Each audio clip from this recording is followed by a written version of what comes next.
unfortunately they're not liable to change. This is why I've started the diary. To enhance the image of this long-awaited friend in my imagination, I don't want to jot down the facts in this diary the way most people would do, but I want the diary to be my friend, and I'm going to call this friend Kitty. Since no one would understand a word of my stories to Kitty if I were to plunge right in, I'd better provide a brief sketch of my life, much as I dislike doing so. My father, the most adorable father I've ever seen, didn't marry my mother until he was 36 and she was 25.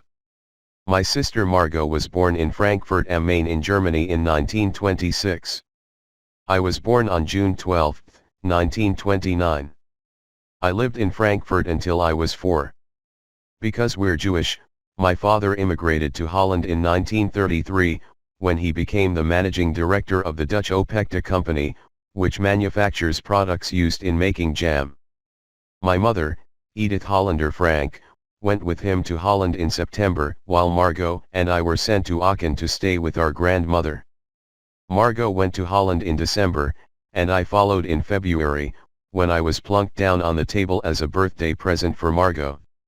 I started right away at the Montessori nursery school.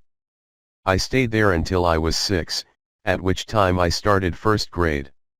In 6th grade my teacher was Mrs. Kuperus, the principal. At the end of the year we were both in tears as we said a heartbreaking farewell, because I'd been accepted at the Jewish Lyceum, where Margot also went to school.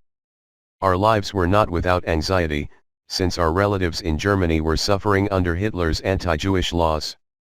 After the pogroms in 1938 my 2 uncles, my mother's brothers, fled Germany, finding safe refuge in 12. North America. My elderly grandmother came to live with us. She was 73 years old at the time. After May 1940 the good times were few and far between. First there was the war, then the capitulation and then the arrival of the Germans, which is when the trouble started for the Jews. Our freedom was severely restricted by a series of anti-Jewish decrees. Jews were required to wear a yellow star, Jews were required to turn in their bicycles, Jews were forbidden to use streetcars, Jews were forbidden to ride in cars, even their own. Jews were required